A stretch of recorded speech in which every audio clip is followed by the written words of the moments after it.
네, 안녕하세요. JB입니다. 어제 영상에서 제가 SOXL이 CPI 발표 직후 변동성을 크게 보이면 이번에도 단타로 접근해서 매수를 들어갈 것 같다고 말씀을 드렸는데요. 어제 또 그냥 애매하게 끝났습니다.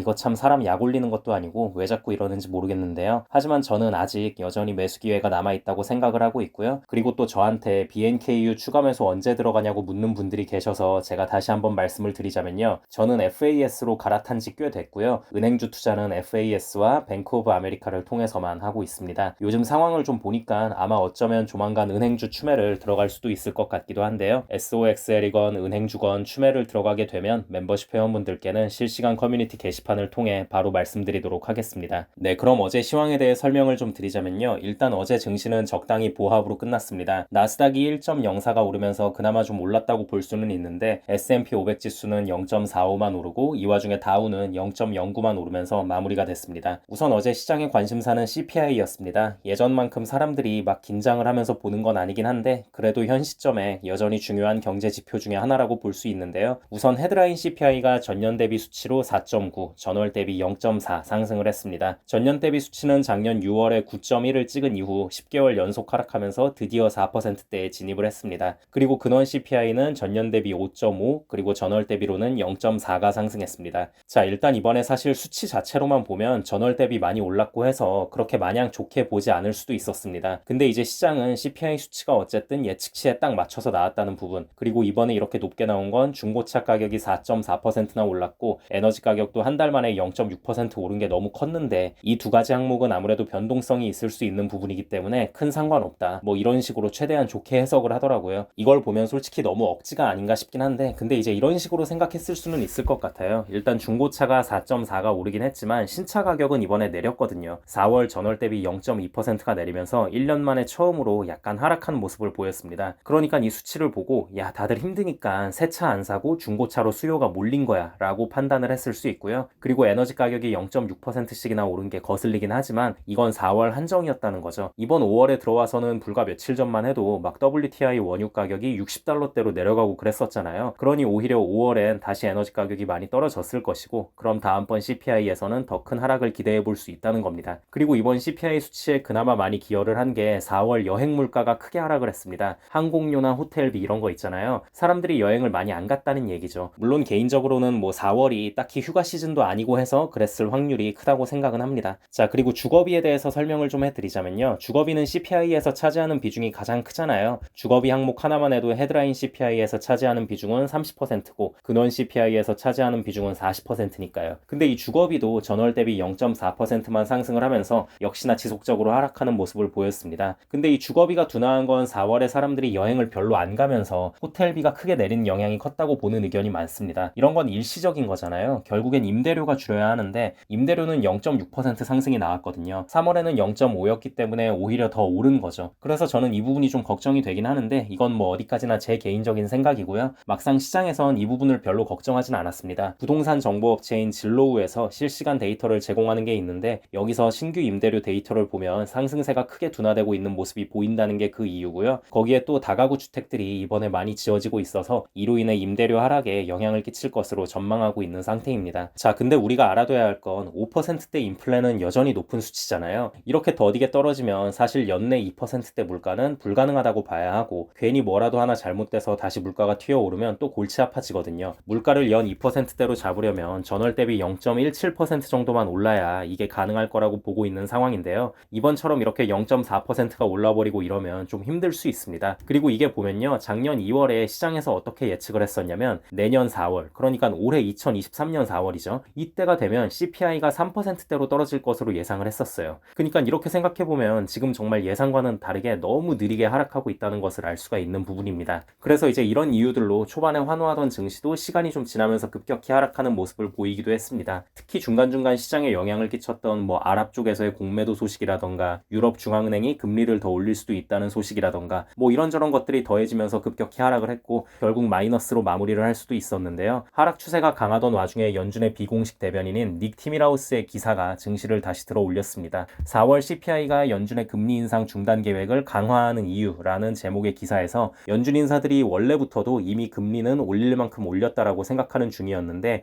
그러한 생각에 이번 4월 CPI가 더 확신을 심어줬다. 없다는 거죠. 그리고 여기에 은행들이 위기에 처할 수도 있고 하니 더 이상의 금리 인상은 없을 거라는 내용의 기사였습니다. 사실 이렇게 보면 우리가 뻔히 알고 또 예상하고 있던 부분을 언급한 거긴 한데 이게 또 막상 닉 티밀하우스의 이름값이 있다 보니 증시는 이것에 크게 환호를 했고 다시 살아났다고 보시면 됩니다. 이 정도가 이제 어제 시황이라고 보시면 되는데요. 자, 그래서 결국 주가가 플러스로 마무리됐으니 우리가 좋아해야 하나 라고 보면 또 막상 그렇게 보기만은 힘듭니다. 왜냐면 지금 올해 들어와서 계속 증시를 들어올리고 있는 건 빅테크 기업들이거든요. 오죽하면 S&P 500 기업 중에 5개 기업이 증시를 다 들어올리고 나머지 495개 기업은 별로 안 좋다는 소리도 나오고 하잖아요. 어제도 마찬가지였습니다. 어제도 빅테크만 엄청 크게 오르면서 증시를 살린 부분이 있거든요. 그 중에서도 구글이 4.1, 아마존이 3.35가 오르면서 시장 상승에 크게 기여했는데요. 역시나 빅테크로만 자금이 쏠리는 현상이 계속되고 있다고 보시면 될 것 같습니다. 네, 슬슬 내용 정리를 하자면요. 오늘 발표된 CPI만 보면 결국 금리 동결에는 힘을 실어줄지 몰라도 시장이 궁극적으로 원하고 있는 금리 인하까지는 아직 택도 없다고 봐야 할 것 같습니다. 근데 지금 시장의 주가는 이번 하반기에 금리 인하에 대한 기대감이 어느 정도 반영되어 있는 주가라고 보셔야 하거든요. 그래서 지금 주가가 화끈하게 오르질 못하고 박스권을 머물고 있는 것 같은데요. 이렇게 되면 제 개인적인 생각엔 물론 아직 좀 시간이 남긴 했지만 다음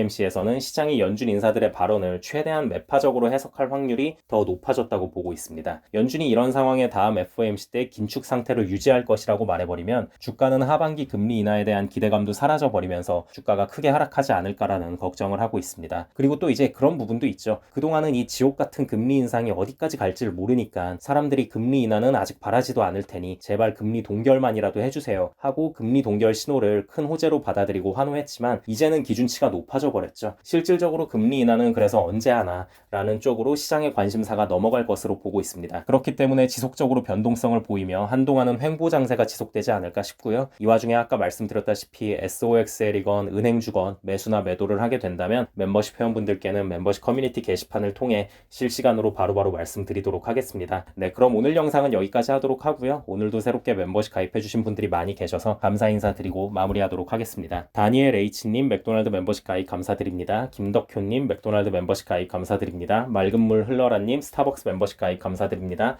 망치망치님 스타벅스 멤버십 가입 감사드립니다. 다니엘 윤님 스타벅스 멤버십 가입 감사드립니다. 시작과 끝님 스타벅스 멤버십 가입 감사드립니다. 와인님 스타벅스 멤버십으로 업그레이드 감사드립니다. JJ님 스타벅스 멤버십 가입 감사드립니다. 햄찐님 스타벅스 멤버십 가입 감사드립니다. 발할라님 코카콜라 멤버십 가입 감사드립니다. 마호마호님 코카콜라 멤버십 가입 감사드립니다. 비니님 스타벅스 멤버십 가입 감사드립니다. 하이하이님 스타벅스 멤버십 가입 감사드립니다. 봄보미님 스타벅스 멤버십 가입 감사드립니다. 김연우님 스타벅스 멤버십 가입 감사드립니다. 효효님 스타벅스 멤버십 가입 감사드립니다. 빠쇼님 스타벅스 멤버십 가입 감사드립니다. 리헵킴님 스타벅스 멤버십 가입 감사드립니다. 동글한 마음님 스타벅스 멤버십으로 업그레이드 감사드립니다. 연경님 스타벅스 멤버십 가입 감사드립니다. 12조 김영민님 스타벅스 멤버십으로 업그레이드 감사드립니다. 조이님 스타벅스 멤버십 가입 감사드립니다. 김기성님 스타벅스 멤버십 가입 감사드립니다. 북악산지기님 스타벅스 멤버십 가입 감사드립니다.